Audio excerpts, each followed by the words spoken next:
Ljudi moji, kako je ovo vrijeme danas došlo da ti više ne smiješ ni lopovu reći da je lopov.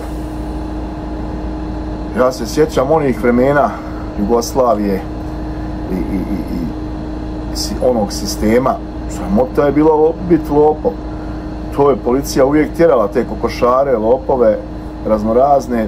Uvijek se znalo tko su, šta su i čim se nekakva krađa, bilo što dogodi, njemu odmah kucaju prvom na vrata. Ako nije on zna tko je, jer u svakom selu, u svakom mjestu, gradu znalo se koji su ljudi sklonili lopovluku i to se vrlo brzo rješavalo. Danas lopovi imaju veća prava nego mi koji smo oštećeni. Ti ako njemu kažeš da je lopov, dokazano u više navrata da je lopov, da krade, ne, gdje su ti dokazi? Postoji sud, postoji zakon, zašto mene to zakon ne tereti? Ko si ti da ti meni? Ja ću tebe tužiti za uvredu časti, ja ću tebe tužiti za... Čekaj malo, kakva su to vremena, o čemu se tu sad radi više? Pa to... Jutro slušam priču gospođe koju inače često je vozim, poznajem je, i ona ide često na te turističke rute, Grac, Trst i tako, usput obavi nekakav shopping i sve. Priča mi događaj od zadnje subote od putovanja za Trst. Ne znam, polazak je bio u 5:30, jedne gospođe koja je isto uplatila kartu nema, 5:31, nje već nema. Vozačica, kolegica je bila vozačica je zove da već trebaju krenuti gdje je, da je ona tu negdje na semaforu. Na kraju vozačica krene, pa nju usput negdje skuplja na semaforu, ok, ajde pokupi na semaforu, napravi uslugu, ova uđe u bus, onda počinje galama nekakva u busu tamo sa drugim putnicama. Kolegica je stala na ugibalište da vidi o čemu se radi. Ta je gospođa koja je kasnila podigla dreku na drugu gospođu koja je sjela na njeno mjesto. Čekajte, znači kasniš, prikupljate se po semaforu i još dižeš galamu jer je netko sjeo na tvoje mjesto. Imaš slobodnih mjesta, pol busa je skoro bilo prazno, ne, ona baš želi sjesti na svoje mjesto. Tako da je vozačica morala intervenirati da uvede tu nekakav red. Dobro, krenuli su, stali u Sloveniji na benzinsku pumpu, na odmor, na kavicu i ta gospođa, moja putnica je njoj rekla zašto radite vozaču stres, čovjek treba voziti nas 60 pod takvim stresom, a vi bespotrebno radite, prvo ste kasnili pa ovo na kraju zbog mjesta, zbog svega vozačica treba intervenirati, radite joj stres i sve i ona sad pod takvim stresom treba voziti nas 60 i biti pribrana u vožnji.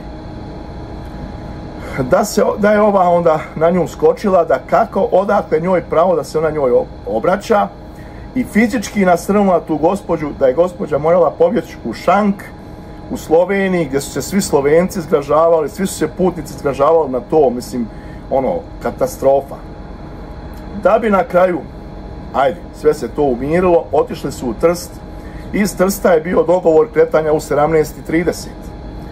Opet 17:31, opet te gospođe nema. Normalno vozačica čekala je u Zagrebu, radila je probleme u toku puta. Ništa, ona nije dužna nju čekat, dogovor je bio, svi putnici su se skupili 10 minuta ranije, samo nje nema, ona je otišla. Da bi poslije ta gospođa, normalno ona je ostala u Trstu, napisala kilometarsku recenziju na Google recenzijama, zvala agenciju, tražila povrat novca, tražila obeštećenje, tražila ne znam ni ja što. I sad vi pogledajte da kakva su sad tu pravila i što sad može ta vozačica i ostali putnici. Znači jedna osoba vrši teror nad 60 putnika, nad vozačem, nad svim i još na kraju piše loše recenzije, traži nekakve ustupke za sebe, traži sve. Čemu to vodi? Umjesto da kad je već došla i kasnila, da se lijepo ispričala i putnicima i vozaču, da je rekla oprostite, kasnila sam, svakome se može dogoditi da kasni, ne pada glava zbog toga, ali postoji nekakva normalna pristojnost, pristojno ponašanje gdje se ispričaš ljudima, ok, idemo dalje. Ne, nego jednostavno ta osoba mora da truje sve ostale oko sebe jednostavno svojim zlom i svojom lošom naravi. Ne možemo bolje očekivati u ovim našim balkanskim državama gdje je vlast sačinjena od lopova i kriminalaca. Lopov štiti lopova. Jednostavno, zakoni koji se donose se da štite kriminalce i lopove. I sve to što nam se događa u društvu je upravo posljedica lopovske vlasti i lopovskih država. U nekim normalnim, evo kad pogledate Amerika, u nekim saveznim državama Amerike, ako netko uđe u vaše dvorište, vi imate pravo pucat u njega. Znači, nemaš što tražiti u mom dvorištu ako te nisam pozvao. I kraj priče. Ne. Kod nas su zaštićeni lopovi, zaštićeni su kriminalci, zaštićene su spodobe raznorazne koje vrše svoj teror nad ljudima. Čemu to vodi? Ne znam. I onda se oni koji podržavaju lopove i neradnike jave se u komentarima, kaže šta sad ti tračaš, pusti ljude nek žive, šta se ti miješaš, ti si ljubomoran.